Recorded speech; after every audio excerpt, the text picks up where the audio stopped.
Өдөө подкастын шинэхэн дугаар эхлэхэд энхүү бэлэн боллоо. Би Нараа байна. Лука байна. За. Өдөрөө сайн уу? Сайн байцгаана уу? Лука ах маань ингээд анх удаа Лука ахтайгаа суугаад бичиж гин. Харин тийчийн дандаа онлайнаар бичижсэн байна. Анхудаага дуулаад бичсэн чи бас сандарч гин. Харин тийм би бүр амар сандарч гин. За тэгээд өнөөдөр бит хоёр болохоор Pritzker Award-ын талаар ярих байгаа. Энэхүү Pritzker Architecture Award гэдэг нь болохоор архитектурын хувьд бол архитекторуудын хувьд бол Нобелийн шагналтай тэнцгээр маш том хэмжээний хүндтэй шагнал байгаа. Тэгээ энэ шагнал нь болохоор жил болгон 2000 хэдэн оноос илүү өмнө бүтээлд өгдөг, хүнд өгдөгөөс өмнө одоо илүү бүтээлд өгдөг болсон гэд тэгжсэн тий. Тэгээд энэний талаар ихлээр би харилцан дуртаад тэгээд үүний дараагаар Pritzker шагналыг хүртсэн архитектор одоо ондагийн талаар Лука ах маань ярихаар байгаа. За энэхүү шагнал нь болохоор 1979 оноос эхлээд ингээд жил болгон архитекторуудыг ингээд шагнаад явж байгаа юм билэ. Тэгээд Pritzker гээд гэр бүлийн ер нь санаачлагаар тэгээд Hyatt гээд сангаас санхүүжүүлдэг. Тэгээд хүн төрөлхтөн болон хүрээлэн орчинд ингээд чухал хувь нэмэр ингээд оруулж байгаа тийм бүтээлүүдийг шагнадаг. Тэгээд энэ архитекторуудын креатив одоо ямар бүтээл сэтгэлгээг ингэж урамшуулсан. Тэгээд тэр нь илүү цаашдаа ингэж урамшигдаад ингэж явахыг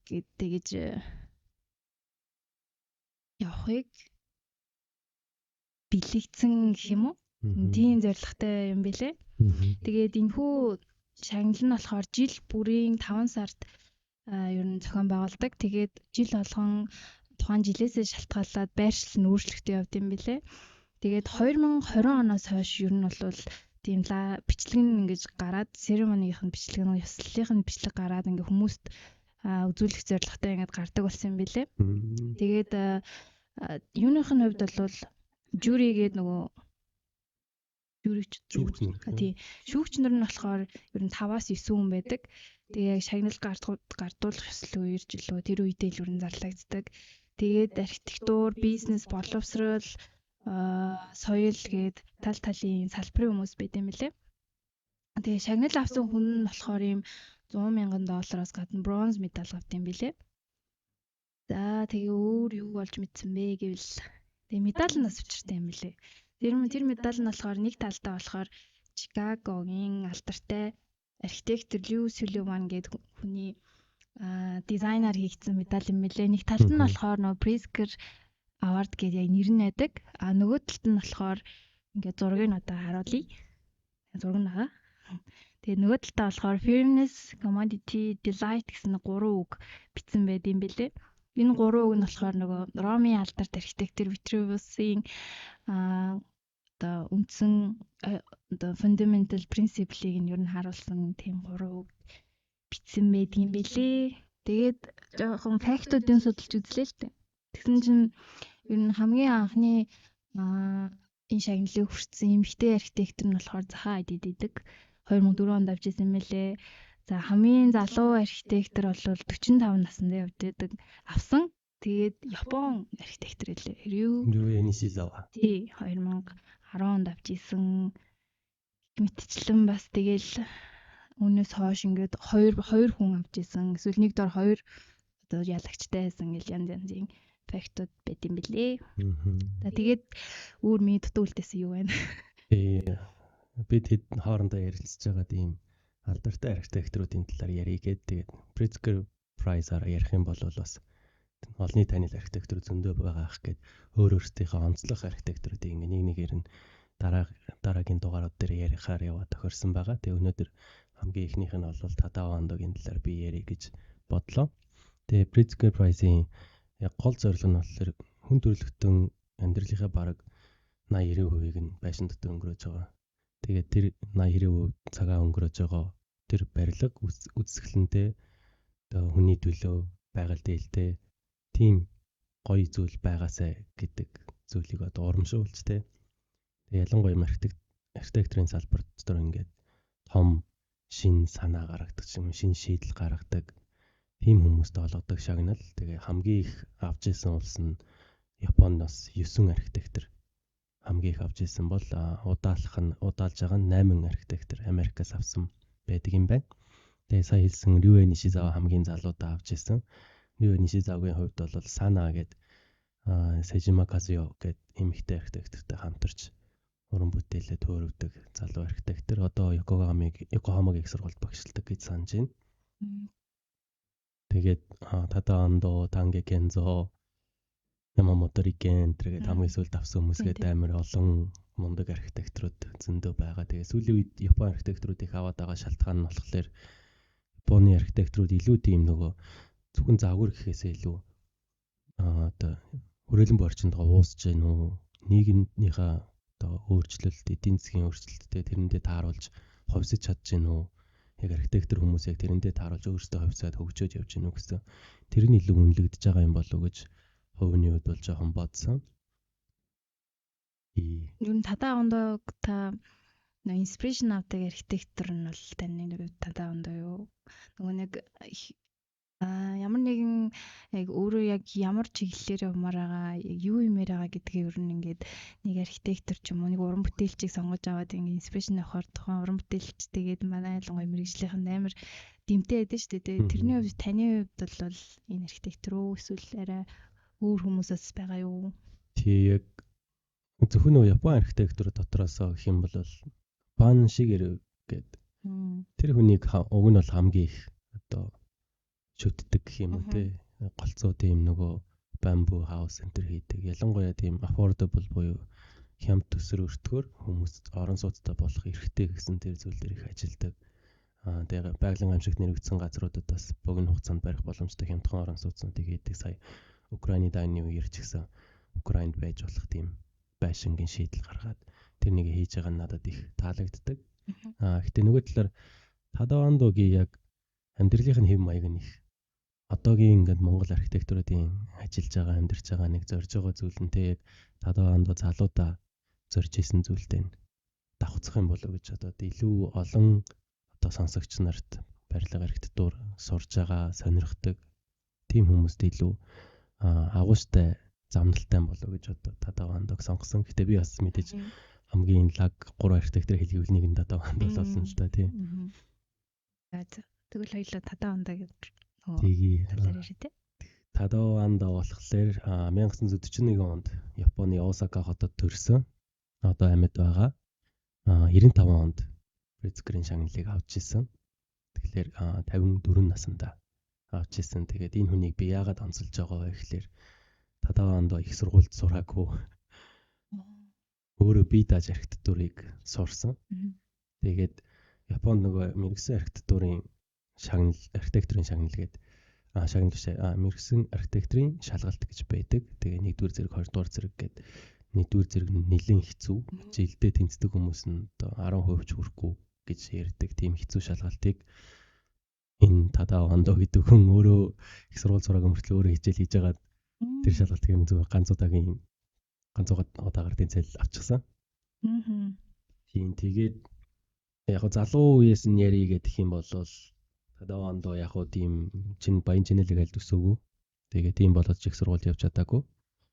Тэгээ бага наснасаа эхлээд гэрийг байшингийн одоо барьж байгаа мужааныг хараад барилгыг сонирхож эхлээд архитектор болъё гэж шийдээд тэгээд одоо зураг төслийн компанид одоо дагалдан одоо суралцагч гэдэг юм уу тийм байдлаар ажилд ороод тэгээ өөрөө ингээд суралцсангаа ингээд өөрийгөө хөгжүүлээд явсан. Тэгээд 24 настай байхдаа ер нь би хийм бэ? Ер нь миний хийж байгаа архитектор юу ах юм бэ гэдгийг хайхаар 7 сар дэлхийгээр аялсан. Тэгээд Европ, Африк, Ази орнуудаар аялаад Аз дотор ялангуяа энэтхэгт хамгийн их одоо өөрийнх нь сэтгхүйд нь хамгийн ихтэй дурсамж үлдээсэн газар нь энэтхэг байсан юм байлээ. Тэгээд тэр нь яагаад вэ гэхээр ганг мөрөнд хүмүүс энэтхэгч нас орсон хүмүүсээ чандарлаад ганг мөрөнд ингээд урсгадаг. Гэхдээ нөгөө боломжгүй айлууд нь болохоор бүрэн шатааж чадахгүй. Тэгээд одоо нас орсон хүний цогцсон гэдэг тэр чигээр ингээд урсж явах ч гэдэм үү те.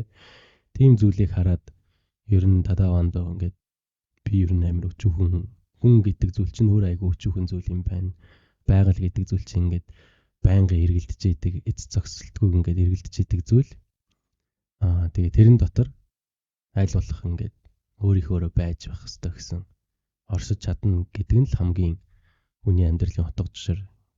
Ялангуяа архитекторууд ингээд өөрөөс нь илүү удаан хугацаагаар дэлхий дээр оршин тогтнох бүтээл төрүүлж байгаа хүмүүсийн үед бол тийм зүйлүүд нэг чухал юм биш үү дээ гэсэн зүйлийг олсон гэж ярьдаг юм байлээ. Тэгээд өнөөдөр тийм нөгөө Тадавандогийн ишлэлүүд гээд 3 зүйл бэлдэж ирсэн. Тэгээд эхнийх нь болохоор амьдрал ер нь сайн муу хаашаач эргэж болно.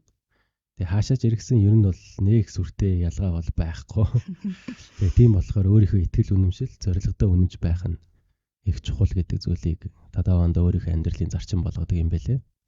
За хоёр дахь зүйл нь болохоор амьдрал бол ерөөсөө тулаан. Өдөр болгон тулаан. Тийм болохоор хизээ нэгэн цагт ялагдана. Мэдээж тулаан учраас. Гэхдээ тэр ялагдал гэдгийг дахиад даван туулаад шантарсан үедээ, гонглсон үедээ, хэморсон үедээ тийм үе бол байгаа. Гэхдээ хувь тавилан бол намайг хүлээж байгаа. Тэгээ тэрэндээ итгээд дахиад босох ёстой гэсэн тийм тэмцэгч одоо үзэл бодлыг их ярьдаг гэх юм уу те. Ухуулга хийдэг тийм архитектор юм байлээ. Тэгээд нэг онцлогоороо гэх юм бол мэргэжлийн бокс ч. Тэгээд одоо ч гэсэн өглөө болгон 2 цаг бэлтгэл хийдэг гэж юунаас нь замналынх нь нэг тийм нэвтрүүлэг үзэж хахад ярьжсэн өглөө хосол баг хэдэн километр гүйгээ сунаагаал дэсэл тэгэл яг мэргэжлийн боксын шиг тамирчин шиг л яг бэлтгэл хийдэг юм байл л дээ. Тэгээд бас нөгөө Монгол ах эгч нарын айгүй хэлдэгтэй адилхан үг бас японочдод хэлдэм байлээ. Тэр нь болохоор ер нь японочдод 1980 оноос хойш төрсэн японочдод ер нь димидээ. 80 оноос хойш архитекторууд бол ер нь димидээ гэж айгүй хэлдэм байлээ. Гэхдээ жишээлбэл Рю Нишизава бол айгүй 80-70 оны хүн байгаа болохоор тэрнээс хойш одоо тийм залуу хүн аваагүй болохоор бас үнний ортой байж магадгүй ч юм уу те. Гэхдээ гарч илээ те ирээдүйн 5-10 жил дахиад Японоос залуу хүн авах нь үгүй юу те. Сая авдаг одоо Ямамото Рикен ч гэсэн нэлээд нас өндөр те гарсан архитектор болохоор. Тэгээд нэг сонирхолтой зүйл нь болохоор Японоос шагнал авч байгаа архитектор бүгдээрээ ер нь ойролцоо үеийн хоорондоо нэг хамгийн ихтэй л 20 насны зөрүүтэй.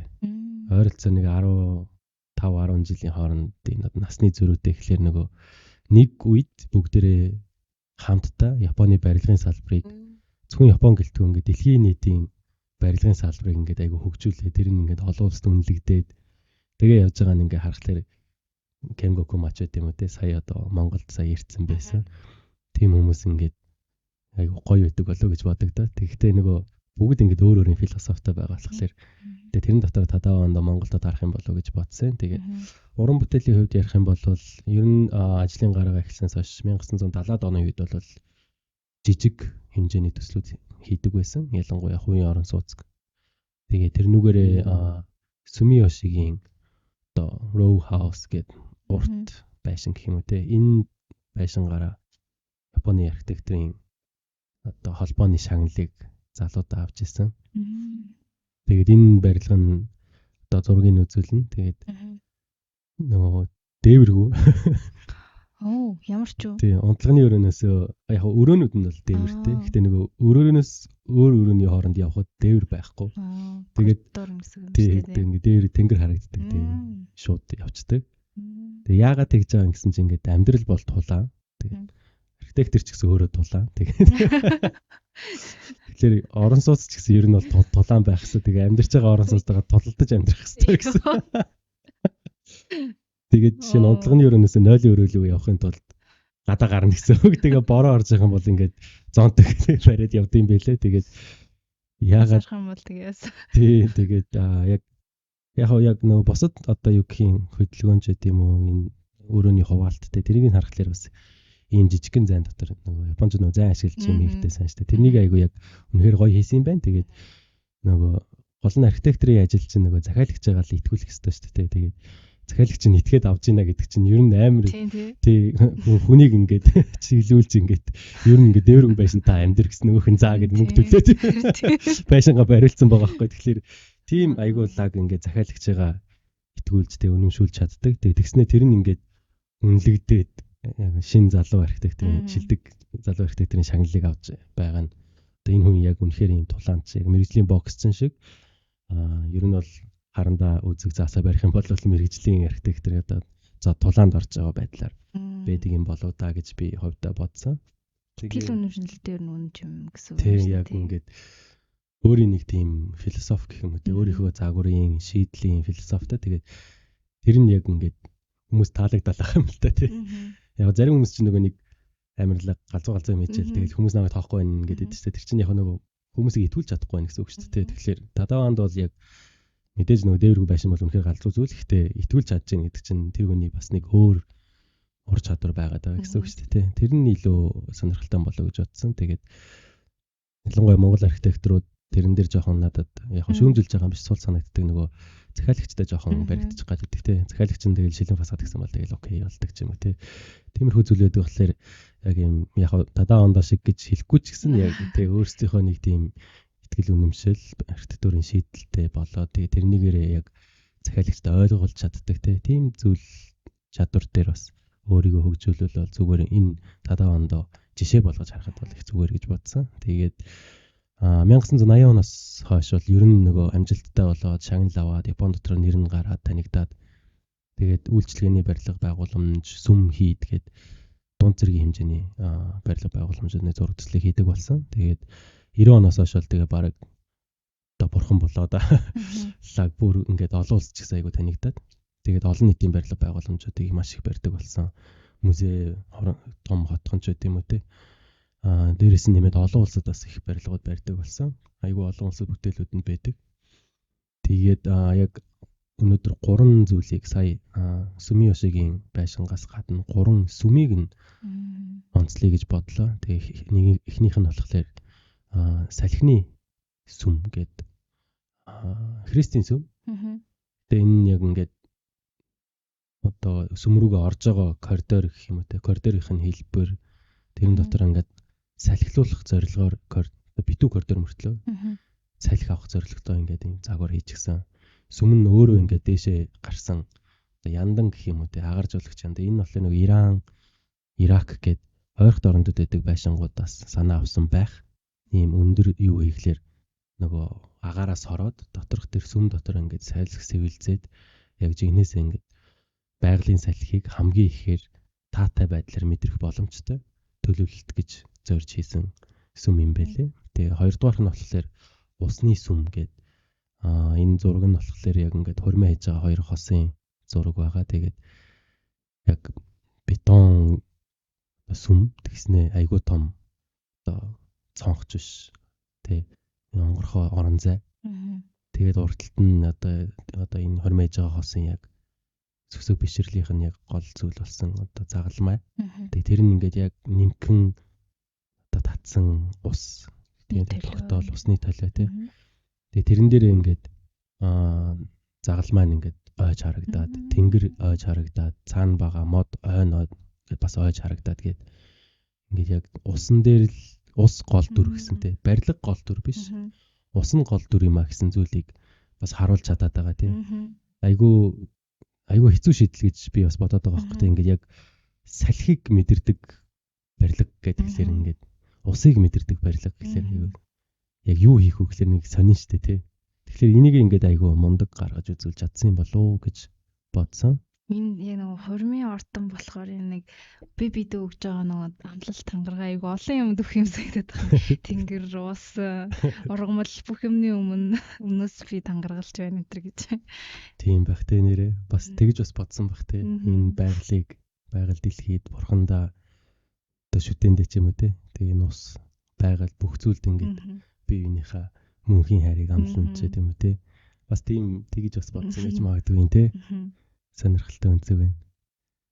Тэгээд гурав дахь нь болохоор энэ миний баг хамгийн дуртай барилга би Осакад байдаг. Тэгээд очиж үзчихсэн. Гэрлийн сүм гэдэг. Энэ бас айгуу чанга. Нөгөө нэг хан дээр ингээд ийм загалмаа байгаа. Тэгээд анх хийхдээ энийг нь шилгүүгээр хийсэн гэсэн. Тэгээд онгорхоо юм биш үү? Тийм онгорхоо тэгээд Тэгэхээр айгүй хүүтэн. Тулаан. Тэгээ нэг сүмтэйгээ бас тулдах хэрэгтэй юм шиг байгаа. Итгэл үнэмшилтэйгээ бас тулдах хэрэгтэй юм шиг байгаа. Тэгээ нөгөө энэ сүм дээр очихлаар яг нөгөө тэр сүмийнх нь пастор гэх юм уу те тэр хүн ингээд тайлбарлаж өгд юм бэлээ. Өнөөдөр ингээд яг мөрөх гэж ирсэн хүмүүс гараа өргөөрөө гэдэг. Барилгын үзэж ирсэн хүн гараа өргөөрөө гэсэн. Барилгын үзэж байгаа хүн баг 80% заяа. Тэгээ ерөөсөө тийм фриз центр бол шүтдэггүй. Гэхдээ ингээд очиод ингээд барилгын үзэх гээд ирсэн юм уучлаарай гэх. Тэгээд ороо суугаад гисэн чи яг өөрөө хэлжсэн ингээд Адавандоор хийлгий гэсэн зорилго нь бол яг тийм амьдрал бол тулаан гэдэг хэлсэн. Тэгээд итгэл үнэмшилтэй үнэнч байна гэдэг зүйл бол айгүй хэцүү зүйл. Тэгээ тийм болохоор ингээд яг итгэл үнэмшилтэй үнэнч байдаг ийм архитектороор сүмийнхаа барилгыг хийлгэх юм бол бас манай одоо шашны итгэгчнэр ч гэсэн одоо ийм философиг нь бас харилцан ойлголцоотой илүү итгэл үнэмшил нь ориглоосоо хүчтэй болоосоо гэсэн зорилгоор Тадавандоогоор захиалж одоо энэ зургийг нь гаргасан гэдэг чийсэн. Тэгээд Тадавандогийн яг энэ сүмийнх нь бас тийм юу байдیں۔ YouTube дээр одоо докюментари байдیں۔ Тэгээд энийгээ хийж явахдаа яаж ийсэн гэсэн чинь ингээл макет хийгээл тэгээд макетыгаа ингээд гарч идэм бариад ингээд тал талаас нь ингээд гэрэл тусгаж үзээд тэгээд яг ингээд нар мандах зүгээс ингээд өдөр яваад 100 орой наргаж байгааг ингээд 100-ны өндөр нар өвлийн нам дор нар гэдэг тийм байдлаар ингээд тусгаж үзээд тэгээ яг би ингээд дотор нь сууж байхдаа яг энэ яагаад гэрлийн сүм бэ гэсэн энэ ойлгосон. Ингээд яг мөргөлн өглөө 9 цагаас жил 10 цагаас эхлээд тэгээ яг ингээд нар мандаад явж байгаад нэг бүрэнхий байж байгаад дотор ингээд гэрэл мэрэл байхгүй. Яг нөгөө бүдэг гэрэл байгаа. Гэтэ нөгөө таазан дээр тийм том гэрэл байхгүй болохоор ерөн жоохон бүрэнхий дүү орон зай юм бэлээ. Тэгээ ингээд мөргөлн явж байхад цаанаас ингээд нар мандаад ингээд гараад явангууд энэ хан дээр байгаа загалмааных нь одоо гэрлэн гэх юм уу тийм яг загалмаа ингээд өрөөнд дотроо ингээд нэг талаас нь эхлээд ингээд явчихж байгаа байхгүй. Тэг ингээд цаг явахын хэрээр ингээд тэр загалмаа гэрлэлээр тусч байгаа загалмаа ингээд өрөөнд дотроо ингээд тойроод явангууд бараг л итгэмээр болд юм бэлээ. За бараг шашны солидогч юм уу. Үнэхээр тэгж бодогдохоор ингээд айгу мундаг үзүүлж чадсан юм бэлээ. Тэгээд энэ гурван барилгыг бас нөгөө хэрвээ Японоор аялах ч юм уу тийм боломж гарах юм бол Осакад ялангуяа байх юм бол очиод үзвэл зүгээр болов гэж бодож байна. Тэгээд бас нэг онцлог зүйл байгаа Тадавандоо. Ер нь дандаа бетоноор л тийм ер нь бетоноор л дуусгадаг. Нэг мөнхийн харай олсон цорын ганц архитектор гэж хэлдэг гэсэн. Тэгээд яагаад бетон юм бэ гэсэн чинь бетон зурмаг бол ямар ч улсад байх боломжтой. Харьцангуй хямд барилгын материал. Тэгээд зөвхөн одоо хамгийн ийм түгээмэл байдаг ийм материалыг ашиглаад ийм гоё шийдлүүд ялангуяа ингээд салхийг мэдрүүлдэг, усыг мэдрүүлдэг, гэрлийг мэдрүүлдэг ийм барилгыг хийж чадна гэдэг нь өөртөө би тавьж байгаа том даалгавар юм гэлээ л дээ. Тэгэхээр ингээд аль болох ийм бетоноор нь дуусгадаг. Дээрс нэг шил төмөргээд оржиж болдог. Тэгээд бас нэг давуу тал байгаа нь болохоор бетоноор хийхлээр зүгээр цутгаал барилгын ажил дуусчих болохоор барилгын зардал нь бас хямд болдог. Тэгэхээр ер нь бол нөгөө барилгын зураг төсөлийн компаниуд бол яг жишээлбэл одоо $1 сая баригдах барилга гэж бодоход ойролцоогоор бол нэг төвчлөөс хамаараад 4-8% нь одоо зураг төслийн компани архитектор нь өгөх мөнгө болдог. Тэгээд Тадавандо захиалагчтай илүү тийм зөөлөн хандаал байгаа юм л та. Хүн ганцхан одоо ийм хямдхан материалаар дагнаад байшин бариад тэгээд тэр өртөг нь хямдхан болж байгаа шүү дээ. Тэгэхээр тэр захиалагч ч гэсэн одоо хаатай зүйл шүү дээ. Тэгээд эсэргээрээ би ингээд энэ дээр нь гоё одоо шийдэл гаргаж өгье гэдэг. Уг нь барилгын өртөг унахаар чинь өөрийнх нь цалин ч гэсэн унаа шүү дээ. Тэгсэн чинь ингээд айгу ухаантайгаар ингээд тэр голыг нь олоод ингээд ажиллаж чаддаг гэх юм уу те. Тэгэхээр зөвхөн одоо архитекторын ур чадвараас илүү хүнийг одоо итгүүлэх чадвараас илүүтэйгээр одоо ийм барилгын зарлага өртөг те тэрнийг бас сайн харж чаддаг юм болов уу гэж би бас хувьдаа боддог. Эргүүлээд бас нөө байгаль дэлтэй юм байна шүү дээ ер нь те. Тэгвэл нөө барилгын хог хаягдалж амар их масс эзэлдэг гэж байгаа байхгүй юм болгоно нэмэр тийм пластик юмнуудтай. Тэгээд бетон ч нь бол цутгаал хэвийн дахиж ашиглаж болно шүү дээ тий. Тийм тий. Нэрээ тэгвэл байгальд бас ээлтэй юм байна тийм хивээ дутгаал. Тэгээ эндээс нэг тийм хог хаягдл бол нэг гарахгүй л харагдаж байна гэхгүй юу. Харин тийм. Би тадаандагийн бас өнөөдөр харахаар бетонтой холбогдоод байгаа нэг сонирхолтойсэн л та. Тэгээд ер нь бас юм инженер талаас бас хардаг юм шиг гэлсэн та санагдсан л та. Тэр том орон зай тийм тэр void-уудыг яаж хийвэл бас энэ өөрийнхөө үзүүлэх гээд байгаа санааг бас оруулж байгаа мөртлөө бас эстетик талаас нь хараад инженер талаас нь харддаг юм байна да гэж бодсон. Нэрээ тийм байна те. Би яг энэ Христийн сүмийг зургийг харж ирсэн байхгүй юу? Тэгтээ нөгөө нэг монголчууд ингээ гэрээ нөгөө арцаар ингээл ариулаад бүх буланд нь ингээ хүргээрээ гээл тэгдэж штэ тий. Яг тэр концепцийг нөгөө нарныхаа тасгалыг ингээ бүх хэсэгт нь ингээ хүргэж байгаа нас нөгөө ариусл тэр нөгөө итгэл үнэмшлийн нөлөө бас харуултлаад гоё санагцсан. Тийм тий. Ер нь нэрээ том орон зайн донд бид нар өөрсдөө аюу өчөөгөө мэдрэмж төрүүлдэг. Ийш очихаар тийм мэдрэмж төрөх юм санагдаад байгаа юм. Харин тийм. Танд ер нь та тэнд өдөржингөө байсан уу эсвэл тодорхой цагт л байсан уу? Хагас өдөр байсан. Өглөө эрт очиод нэгдгүй ер нь очиод угаасаа сүмэн өглөө эрт нэгээд тэгээ хаачт юм бэл. Би дотоод ажиллаж гэдэг юм тийм мэдээд хаалттай болохоор өглөө эрт очихгүй болохгүй. Тэгээд ер нь хагас өдөр байгаад өглөө очиж тэр пастрын ярьж байгаа юм сонсчоод ирчээд ингээ сүм дотор нь алхаад яваад иж болд юм байлээ. Тэгээ айгу жижигхэн сүм юм байлээ л те. Тэгтээ ингээд тэр нөгөө нөл үзүүлж байгаа төрүүлж байгаа мэдрэмж нь айгу хүчтэй. Тэгээд ингээд өөр ингээд очиод яг хараад үзэхээр нөгөө нэг гадна талын ландскейп хэсэг штэ. Тэр нь ер нь ямар санагдсан бэ? Зүгээр л энгийн байсан уу? Бас тэр нөгөө нэг алхины гэрлийн усны гэсэн юугаа штэ. Тэд нэрээ айгу сайн шингээж өгсөн санагдсан уу? Би зөвхөн гэрлийн сүм дээр нь очижсэн болохоор нөгөө хоёрыг мэдэхгүй байна. Гэрлийн сүм болохоор ингээд яг годомжаар алхаж байгаа нөгөө би энд оршиж ийн гэдэг зүйл нээр харагддаг юм бэл ингээд цонхгүй ингээд шууд битүү бетон ингээ хан байж байгаа шүү дээ. Тэнгууд нөгөө энгийн одоо орон сууцны одоо хороол гэх юм уу те хаус хороол дотор ингээ зүгээр алхаж исэн чинь дундаас нэг том дөрвөлжин бетон хайрцаг ингээ пад гэд байж байгаа. Энэ юм бэ. Тэг нөгөө орчинтойгоо сайн уусч ийн үгүй бол уус гэж бол хэлж чадахгүй. Гэхдээ нөгөө би энд биш үү гэдгээл тэгтлээ бол эвдээгүй те. Тийм байсан болохоор надад бол таалагдсан. Яа тэгээд 2009 оноос хойш манай архитектор маань хорт авдартайгаа дэмжиж байгаа. Нийтдээ 5 эрхтнээ авахулсан гэсэн.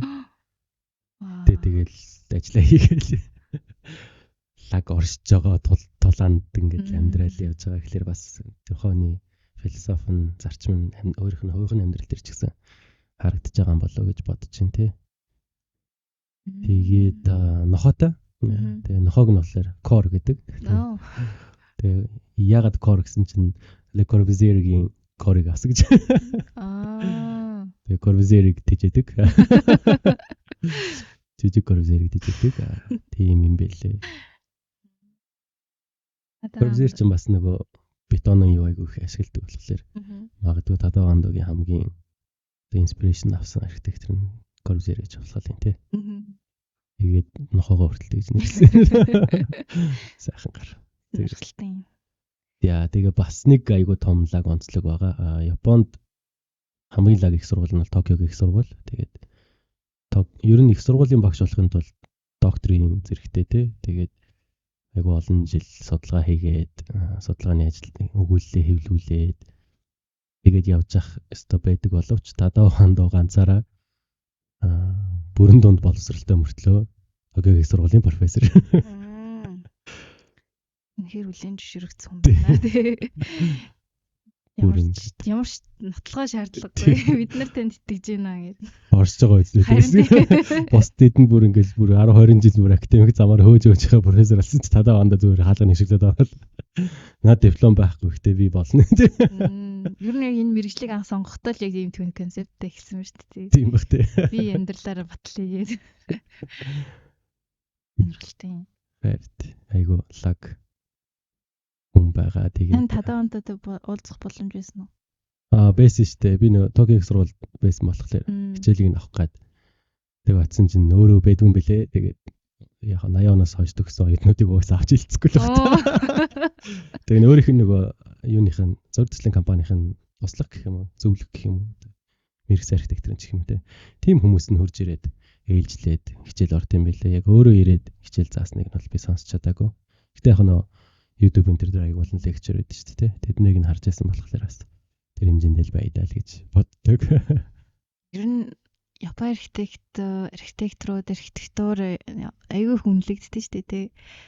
Та яг тэнд удаан амьдарсан хүний хувьд яагаад юм бол гэж бодож байна. Хамгийн том шалтгааны нь болохоор газар хөдлөлт байгалийн амьсаг ихтэй болохоор Японууд ер нь байрлага хауса 40-50 жил болол нураагаал тэгэл дахиад шинээр барьдаг юм. Тэгэхээр барилгын салбар нь айгүй тийм шинжилэл ихтэй. Европ, Америк энэ чинь тэгэл байгаа юм аа ингээл тордоол ингээд 2-300 жил байлгаад байдаг шүү дээ. Тэгээ Японч нөгөө хауса модоор барьдаг болохоор тэгээ нөгөө байгалийн амьсаг ихтэй болохоор нөгөө гэлс мярдаг гэх юм уу. Тэнгууд нэг 40 жил болол уг нь бол нөгөө ипотекийн зээлээр авж байгаа байраа уг нь хүүхдээ өвлүүлэхийг хүсэн шүү дээ. Тэгээ Япончууд болохоор тийхгүй ингээд аав ээжийнх нь амьддаг байсан барилга хуучин болохыг нураагаад газар дээр шинээр байшин барина гэсэн тийм хандлагатай. Тэгэхээр ингээд нөгөө шинийг хийх боломж залуу архитекторуудад айгүй их байдаг болохоор тэр нь хамгийн том шалтгаан юм болов уу гэж би боддөө шүү дээ.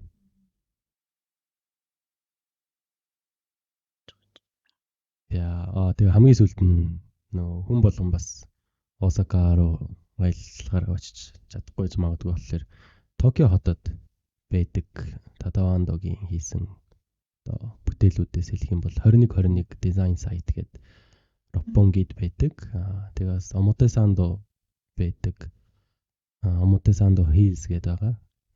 Үйлчилгээ орон сууц хамтарсан. Тэгээд хамтдаа нэгдсэн тийм одоо mixed use planning гэх юм уу тийм хийсэн. Тэгээд энийг Омотесандо Hills-ийг бол заавал үзээрэй гэж зөвлөе. Одоо Guggenheim Museum шиг дотроо одоо шатгүй, шалгүй зүгээр нэг давхараар нь ороод алхах зэтэл хамгийн дээдлийн давхарт нь гараад ирдэг. Тэгэхээр ингээд коридорыг нь өөрөө барилгын дотор байгаа коридорыг нь гудамж болгож төлөвлөсөн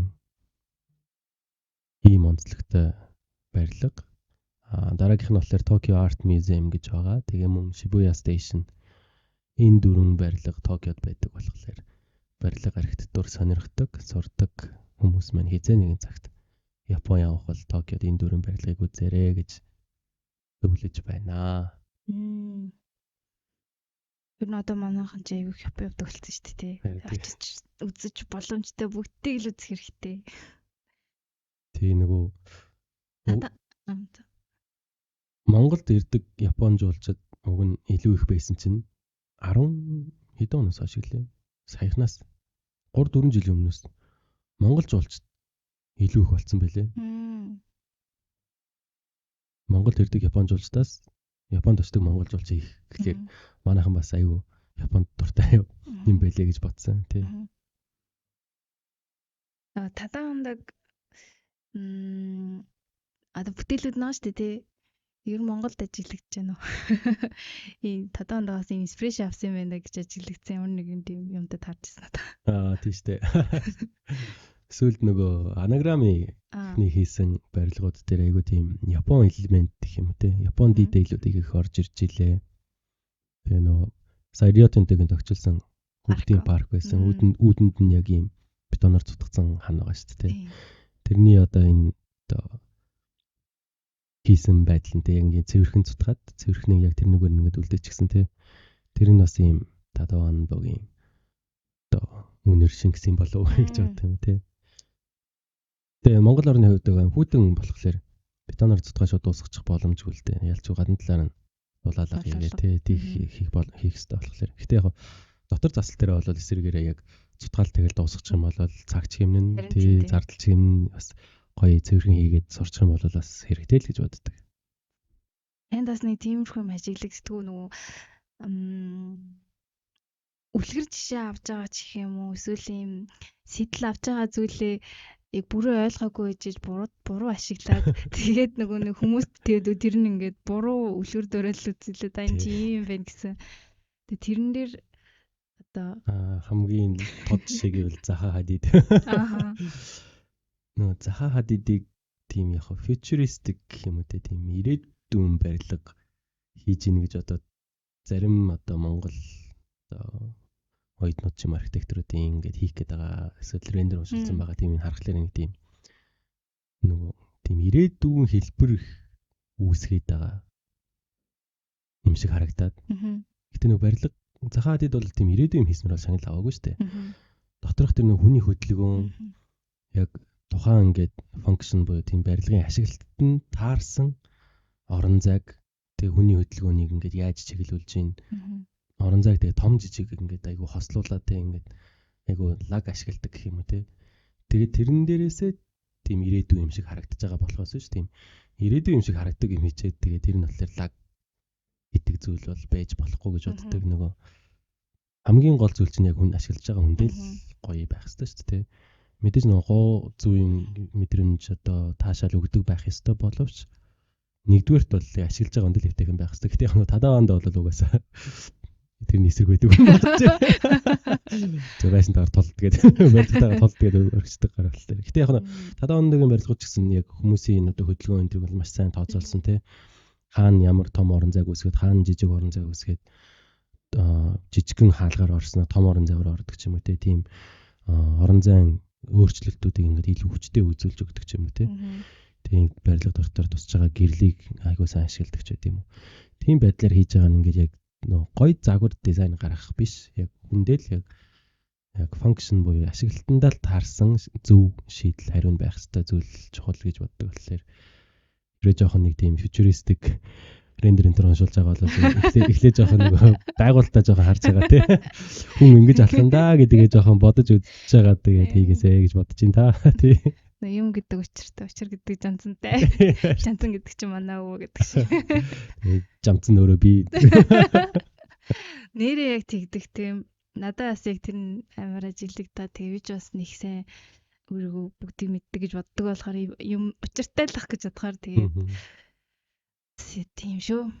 Харин энэ бетон байгаа нь хүртэл учиртай байгаа тийм хямдхан багал дээр хийж байгаа гэдэг ингээд яг хэлж айгу логиктэй. Яг үнэглэхтийг монголчуудад бетонтай бетоноор нэг заавал нэг юмар ингэж шавардаад эмүүлтэй дуусгах хэрэгтэй юм шиг тийм ойлголт байгаа л гэдэг л да.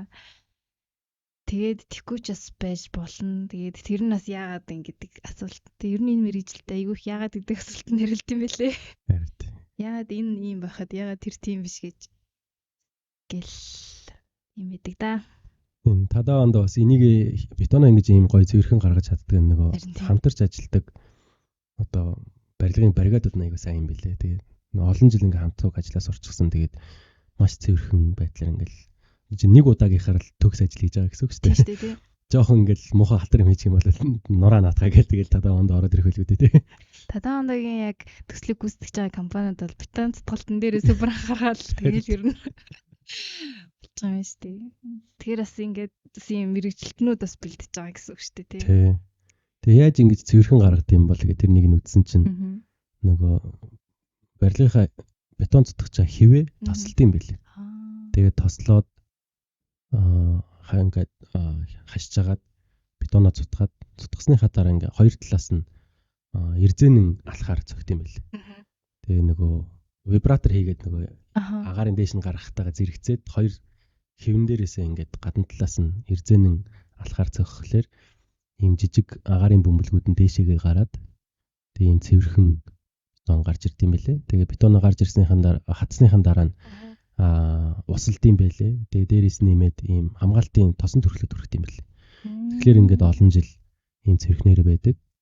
Тэгээд энэ тосон төрхл одоо лак гэх юм уу те. Тэр төрхлөгээ бас 10 жилдээ ч үлээ нэг удаа шинээр төрөх хэрэгтэй байт юм билээ.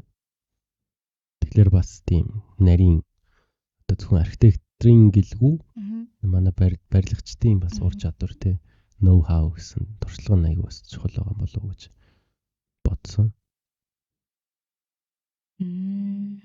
Одоо би манайх ингээд төсөл дээр бас юм конкретүүд хийж байгаа байхгүй юу. Тэгээд бас юм том хэвнүүд ашиглаад ер нь бол ер нь л маш гоё тийм нэг тутамл хэвнүүд ингээд тавцсан байгаа байхгүй юу. Тэгээд тэрний дотор талын болохоор тэгэж өнгөлөхгүйгээр зөв бетоноор нь үлдээе гэд энэ яг тадаа ондагийн инспирэшн үсэн юм л таагүй юу. Тийм гоё үлдсэн юмыг заавал нэмээд ингэж ямар далтлна гэхээр надад жоохон Харин. энэ л үнэхээр гоё авч ийн бетоныг бүр. Харин. Бүр очиод илмээр өгөөсөн. Бүр илмээр энэ. Вау. Нархалтай юм аа. За.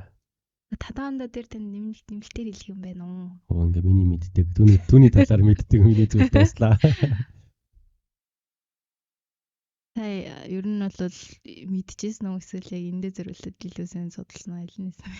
Би нөгөө бакалавр архитектор болохоор тэр үедээ архитектурын бичсэн номнуудыг их уншдаг байсан.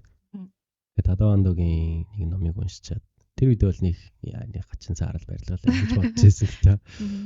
Гэхдээ нөгөө яг өөрийнх нь энэ намтрыг нь уншаад исэн чинь эн чинь зүгээр нэг тийм архитектор биш юм. Би одоо хэн болчиход Тадавандог нэг тоохгүй байгаа гэж бодсон. Юу ном найдаг лөө? Тий нэг ямар нэг том лээ марчиж юу яа энэ дугаарынхаа доотлол юун дээр тайлбар дээр ном байвал тавьчих. Бас ер нь илүү тийм номын тэгээд амар тийм ярилцлагын үзүүлэл бүр үнэхээр гүн сайн ойлгохтой юм санагдсан надад. Тэр яг тэр хүнээс гарч байгаа үг тэр өгүүлбэр тэгээд тэднэрийнх нь нийлэмж нь гэд нэг нэхэр илүү гүнзгий ойлгохтон тусалсан юм билээ. Харин. За ингээд бүгдээрээ өнөөдөр Pritzker Award-ийн шагналтан Тадавандагийн талаар маш их мэдээлэл авлаа. Тэгээд ер нь нөгөө подкастаа цаашдаа явуулахдаа ингэ хүүхэн жижиг уриалга хэлье гэж бодож байгаа байхгүй юу? За. Тэгээд таны хувьд өнөөдөр нэг гоё уриалга хэлээж ямар ч хийж болно. Мэргэжлийнхаа талаар ч юм уу эсвэл одоо жишээ нь дээр байгаль дэлтэй юм бас болсон байж тээ. Тийм. Гоё уриалга хэлэл. Нэг зүйлийг түрүүн Японы архитектурыг ярьж байхдаа мартсан байлээ. Монголын одоо архитектороор сурж байгаа эсвэл ажиллаж байгаа хүмүүстэй хэлэхэд макет их хийгээсэй гэж уриалж байна. Нөгөө 3D-гээр ингээд хийгээд тахлаар яг үнэхээр орон зайг мэдэрдэггүй болохоор макет хийж ижил яг үнэхээр орон зайг мэдэрч яг ямар болж байгааг нь харагдах учраас эсрэгээс энэ илүү нямбаа болно. Илүү одоо чимхлүүр ажилдаа сайн болж байгаа болохоор одоо devil is in the detail гэж юм үү те. Тэгээд детальдаа сайн болох хамгийн ихний алхам нь макет хийх болов уу гэж боддог. Тэгээ би бакалавр тахта хүртэл макет хийдэг байсан. Тэгээ мастер таарчсайгүй хийжтэй. Тэгээ яалч нөгөө нэг хийгээд тахлаар дуртай болцдог болохоор орон зайгаа мэдрээд байгаа нь илүү их гоё таалагдаад тэгдэг болохоор өөрөө болж хэлэх зүйл бол макет сайн хийгэрээ гэж уриалъя. Баярлалаа. За баярлалаа. За баярлалаа. Тэгээд дараагийн дугаараар уулзцгаая. Баяртай.